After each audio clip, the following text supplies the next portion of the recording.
The Yankees have called up Jasson Dominguez. Initially, they weren't going to call him up with roster expansions because they wanted to continue to play every day. In fact, Aaron Boone said it's important for him to continue to play right now. They want him to make sure he's getting everyday reps down in minor leagues. Well, it's been a week, and they've changed their mind, apparently. Well, they've needed some changes, so that makes sense. Right. So they called him up, and and Boone said, Jason's going to play a lot. Okay. Yeah, I'll just bet. So they want him to play every day, and now he's going to play every day. So in 2023, so his rookie status is still intact through the end of this year, at the very least, because he played 8 games in 2023. He got 33 plate appearances and hit 4 bombs. I think it's pretty easy to see why Yankee fans were upset that he wasn't called up and have been calling for it for a couple weeks.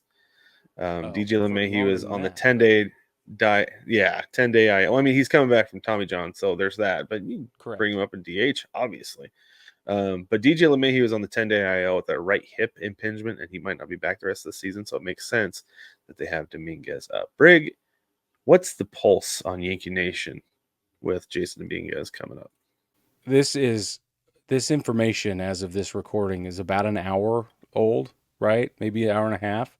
Mm-hmm. So the pulse is, having not looked and dipped my toe into the conversation, my personal opinion is this is fabulous. And I can speak on behalf of all Yankees fans by saying this is fantastic.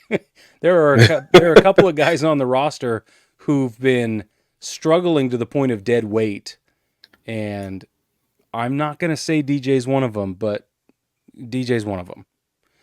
And he's just not the same. He's not the same this year. I know you can justify his struggles all you want, but he's not the best guy on the field. He's just not.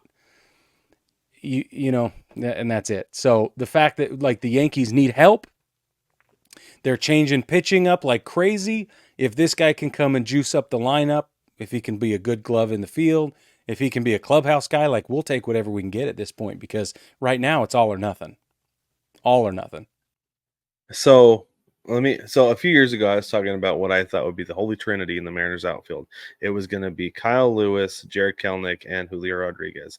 If you have in the Yankees outfield, if you have Aaron Judge, Juan Soto, and Jasson Dominguez, is that your holy trinity? Boy, just about, if not exactly right. I don't know what else you could do. I'm just glad. So the best thing Juan Soto did for me, other than being a Yankee and being absolutely fantastic, is put Aaron Judge firmly in center field. I've been calling for a year and a half or 2 now that's where he needs to be starting, and we've seen it work. Mm-hmm. It's working. So yeah, he's better out there than he is at DH, because it makes sense to have Stanton at DH. That's the only place he can be. And I know, let me just say, I know I bag on Big G a lot, right?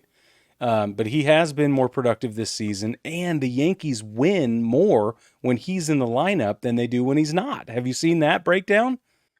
I haven't, but it makes sense, because I feel like despite the strikeout numbers, despite the struggles when they happen, he's still scary to pitch to. You still cannot pitch to him.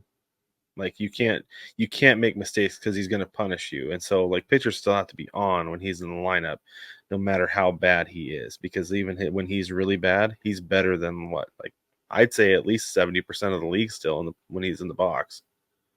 Yeah, I don't know if I would say 70, but he has the ability to miss and still score. That's the the real problem. He doesn't even need to really square it up, and it'll go. So yeah, that's why he's a behemoth of a man. Yeah.